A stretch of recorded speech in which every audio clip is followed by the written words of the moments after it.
Bonjour, aujourd'hui on fait le bilan sur Peerberry par rapport à la précédente vidéo, donc où j'avais au niveau des investissements un total de 10 405 euros. Donc j'ai continué à retirer un peu d'argent, c'est-à-dire 378 euros exactement. Voilà, et je maintiens environ 10 000 euros pour pouvoir continuer à bénéficier de mon bonus de 0,5% comme prévu sur Peerberry. Donc voilà, je pense que je n'irai pas plus bas que 10 000 pour le moment, jusqu'à nouvel ordre. Ensuite, au niveau des profits, j'étais à 456 euros sur la précédente vidéo. Je suis aujourd'hui à 502 euros.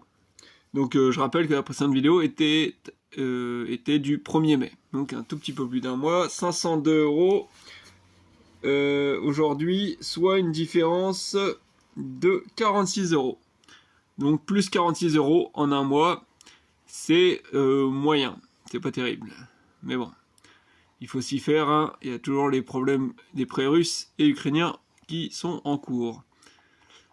Ensuite, au niveau du taux annualisé, j'étais à 11,2%. Je suis plus qu'à 10,84%. Une toute petite baisse. Quoi d'autre? Alors voilà, là on va regarder le graphique sur 6 mois. On voit que pour le moment, on est encore dans le toboggan. Donc l'idée maintenant est de savoir est-ce que en mois de mai, cette fois, on a touché le fond avec 42 euros d'intérêt par mois. Voilà, comme on voit, ça a encore un peu baissé entre avril et mai. Donc est-ce qu'au mois de juin, on fera la même chose qu'en mai, ou voire plus, ou est-ce qu'à nouveau, il y aura une nouvelle baisse du montant des intérêts? Voilà, je vous laisse faire les paris, hein, vous mettez ça en commentaire. Moi, je pense que ça y est, on a touché le fond. On a touché le fond au mois de mai. Voilà, parce qu'on voit que quand même, à chaque fois, là, c'était brut entre mars et avril, mais à partir d'avril, là, et mai, il n'y a plus que 8 euros, un petit peu 8-9 euros d'écart. Donc là, je pense que ça y est, on est en train de se tasser. Voilà, vous me direz ça en commentaire si vous voulez. La suite. Alors au niveau des prêts russes justement et ukrainiens. Alors on voit que au niveau des prêts russes, alors sur la précédente vidéo, j'avais 4790 euros de prêts russes, soit 46% de mon portefeuille. Et voilà, on voit que ça a quand même pas mal baissé. C'est exactement 468 euros, si je dis pas de bêtises. Voilà, 46% de mon portefeuille, et là, c'est 43% de mon portefeuille. Voilà, c'est petite baisse, hein, mais ça, petit à petit, mois après mois, on finira par récupérer la totalité, hein, sous 2 ans, d'après ce que Peerberry nous a signalé, nous a indiqué. Ensuite, au niveau de l'Ukraine, la partie bleue, j'avais 1223 euros sur la précédente vidéo. Aujourd'hui, 1176 euros, soit une baisse de 47 euros. Donc voilà, ça, pareil, hein, c'est au prorata, hein, bien sûr, du montant. C'est déjà pas mal aussi. C'est pas terrible, mais bon, ça, petit à petit, comme on dit, ça va faire un plus gros montant. Et j'avais 11,77% de mon portefeuille qui était en Ukraine. Aujourd'hui, 11,73. Donc voilà, ça n'a pas beaucoup bougé, mais c'est voilà, du moment que ça bouge, pour moi, c'est déjà pas mal, quoi. Il faudrait pas que ça se fige. Donc, qu'est-ce qu'on peut dire d'autre? Je crois que c'est tout, on a fait le tour. Donc sur le total... Ah oui, là après il y a aussi... on peut mettre dans le détail comme ça chacun, mais on voit que 100% de mes prêts en Russie sont complètement en retard, de plus de 60 jours.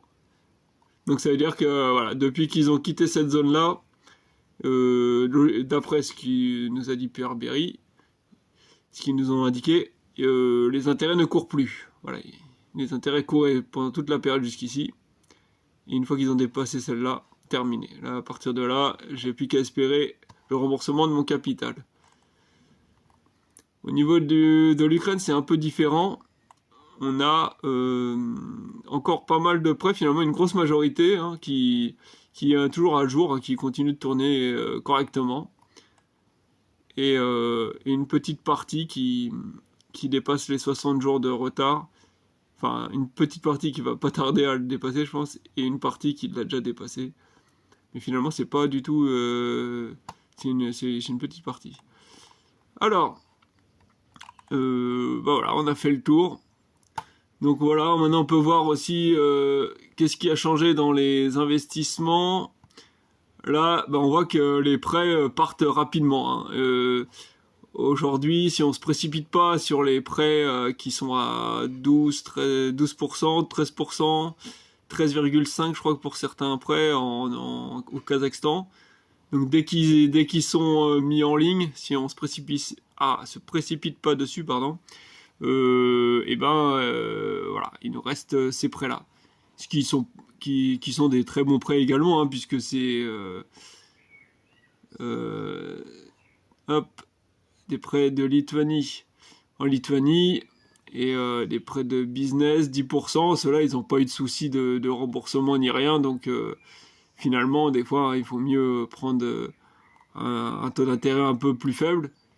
Par exemple, imaginons que si là, à cette heure-ci, avant la crise, j'avais investi uniquement dans ces prêts-là, voilà, qui étaient, je sais pas si c'était à 10 ou un petit peu moins à l'époque, mais j'avais pris uniquement des prêts en Lituanie comme ça, bah mon taux d'intérêt serait certainement bien meilleur, puisque à cette heure-ci, il continuerait de tourner normalement, j'aurais pas du tout subi tous les problèmes de la crise. Donc voilà, ça fait quand même réfléchir, faut pas toujours courir après les plus hauts taux d'intérêt, selon moi, je pense. Voilà, bon bah, prochaine vidéo dans un mois, et je vous laisse ça pour les paris dans les commentaires. Est-ce que ça y est, c'est la fin de la... On a touché le fond, ou est-ce que le mois de juin sera encore pire? Je vous laisse me dire. Allez, tchuss!